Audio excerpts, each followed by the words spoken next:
Hello दोस्तों आज हम पैट के रिज़ल्ट के बारे में डिस्कस करेंगे जिसमें कि 5 नंबर का हिस्ट्री आती है और हम हिस्ट्री के सिलेबस के बारे में करेंगे। इसी तरीके से हम हर सब्जेक्ट के सिलेबस के और उनके चैप्टर्स के बारे में डिस्कस करेंगे।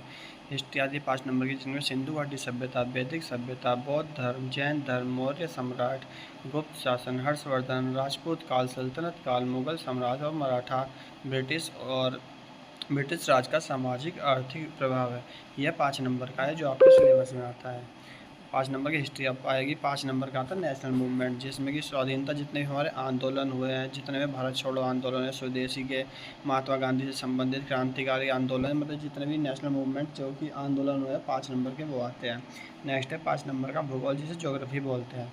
उसमें भारत है, विश्व का भौतिक भूगोल, दुनिया दुनिया तथा इसमें नदियों के बारे में, पर्वतों के बारे में, मरुस्थल के बारे में, वन खनिजों के बारे में पूछते हैं। और भारत एक विश्व का राजनीतिक भूगोल और जलवायु के बारे में, टाइम जोन के बारे में और सांख्यिकी परिवर्तन, ये है ज्योग्राफी का, जो कि ये भी 5 नंबर का आता है। नेक्स्ट है अर्थव्यवस्था, या जिसे इकोनॉमिक्स बोलते हैं, यह भी 5 नंबर का आता है, जिसमें भारतीय अर्थव्यवस्था 1947 से लेकर 1991 तक पूछी जाती है। जिसमें योजनाएं और पंचवर्षीय योजनाएं, मिश्रित अर्थव्यवस्था आती है, हरित क्रांति, दुग्ध क्रांति, और 1951 में जो भी आर्थिक सुधार हुए थे वो सब आता है। बैंकों का राष्ट्रीयकरण आता है। 2014 के पश्चात जितने भी आर्थिक सुधार हुए हैं, कृषि से हुए, श्रम से हुए, आर्थिक सुधार या जीएसटी जो भी हुए उससे आता है। नेक्स्ट है हमारा पॉलिटी भी 5 मार्क्स का ही आता है, जिसमें कि भारतीय संविधान के बारे में पूछा जाता है। इसमें भारतीय संविधान की मूल विशेषताएं क्या है, नीति निर्देशक सिद्धांत क्या है, मौलिक अधिकार क्या है, कर्तव्य क्या है, संसदीय प्रणाली क्या है, और न्यायिक ढांचा के, जिला प्रशासन, स्थानीय निकाय तथा पंचायती राज संस्था, ये आपका सिलेबस में इसमें सब कुछ दिया हुआ है। ऐसा नहीं कि इससे बाहर से कुछ पूछेंगे, जो लिखा हुआ है उसी में से पूछा जाएगा। ये बहुत अच्छी बात है। 5 नंबर की हो गई। नेक्स्ट है 5 नंबर की साइंस, यानी कि प्रारंभिक भौतिक विज्ञान, रसायन और जीव विज्ञान, यानी कि फिजिक्स, केमिस्ट्री और बायोलॉजी से क्वेश्चन आएंगे, जो कि बिल्कुल लो लेवल के आएंगे, प्रारंभिक जो शुरुआती रहते हैं, कोई भी डीप क्वेश्चन नहीं पूछा जाएगा। 5 नंबर की आती है। नेक्स्ट है मैथ्स, जो कि 5 नंबर का मैथ्स भी आता है, जिसमें कि आपसे पूछे जाएंगे पूर्ण संख्या, भिन्न, दशमलव, प्रतिशत, साधारण अंक समीकरण, वर्ग और वर्गमूल, घातांक, घात और औसत, सिर्फ इसी में से पूछा जाएगा। नेक्स्ट है हिंदी 5 नंबर की आती है, जिसमें संधि, विलोम शब्द, पर्यायवाची शब्द, वाक्यांश के लिए एक शब्द, लिंग, संयुक्त भिन्नार्थी शब्द, मुहावरे, लोकोक्तियाँ, सामान्य अशुद्धियाँ और लेखक और रचनाएं, ये सब पूछेंगे। हिंदी 5 मार्क्स की आती है। नेक्स्ट है अंग्रेजी में भी 5 मार्क्स की आएगी, जिसमें कि इंग्लिश व्याकरण आएगी और अपठित गद्यांश आएगा, जिसमें आपको आंसर चार्ट के लिखना है। नेक्स्ट है रीजनिंग भी 5 मार्क्स की आएगी, और रीजनिंग का सिलेबस ये है, जिसमें कैलेंडर, घड़ी, कारण प्रवाह, कोडिंग, डिकोडिंग, रैंक एवं रैंकिंग, संबंध, ब्रेथ एवं लघु, ये सब आपके 5 नंबर की रीजनिंग्स आएगी। नेक्स्ट है करंट अफेयर अभी तक सबसे ज़्यादा नंबर का आएगा, जो कि है 10 नंबर का, जिसमें भारतीय बेसिक मतलब भारत का और भारत से बाहर का सारा करंट अफेयर आपसे पूछा जाएगा, जो आपको करंट अफेयर पर ज़्यादा ध्यान देने की ज़रूरत है। तो 10 मार्क्स का आपका करंट अफेयर आएगा।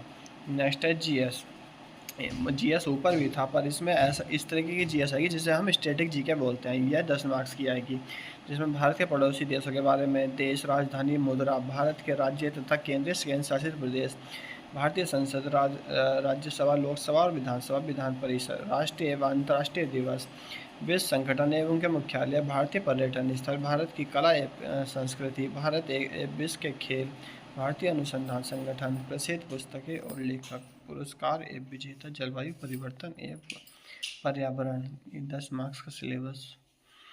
नेक्स्ट है 10 मार्क्स का आएगा अपठित गद्यांश, जो हिंदी में होगा, जिसमें कि प्रत्येक में 5-5 प्रश्न होंगे।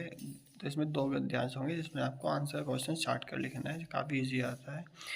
नेक्स्ट 10 मार्क्स ग्राफ की व्याख्या एवं विश्लेषण, इसमें 2 ग्राफ आएंगे 5-5 मार्क्स के, और फिर 10 मार्क्स की तालिका की व्याख्या एवं विश्लेषण, ये भी 10 मार्क्स के आएंगे प्रत्येक, ये भी 5-5 मार्क्स के आएंगे, तो मतलब ग्राफ टोटल 20 मार्क्स का आएगा।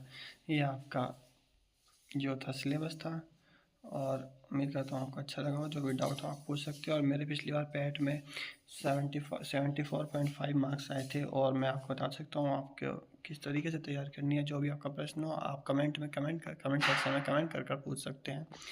और वीडियो अच्छी लगी तो लाइक और सब्सक्राइब करें। मैं आपको यही बताऊंगा कि कैसे मेरे 74.5 मार्क्स आए थे, मैंने कौन सी टेक्निक यूज़ की थी, किस तरीके से मैंने इसकी तैयारी की थी। उसकी वजह से अभी तक मेरे पैट के सारे एग्ज़ाम क्वालिफाई हैं, सभी में मेंस के लिए मेरा शॉर्ट लिस्टेड हुआ हूँ। तो मैं आपको बता सकता हूँ कि हाँ किस तरीके से क्या करना है और किस तरीके से पढ़ना है। आपको 75 मार्क्स तक दिलाने की मैं पूरी कोशिश करूँगा। और वीडियो अच्छी लगी हो तो प्लीज़ चैनल को सब्सक्राइब करें। नेक्स्ट वीडियो हम इसलिए इसके ऊपर बनाएंगे कि किस तरीके से हम पैट में 75 प्लस मार्क्स ला सकते हैं। मेरे खुद 75 के आसपास 74.5 थे, तो मैं आपको बता सकता हूँ कि किस तरीके से आएंगे। धन्यवाद।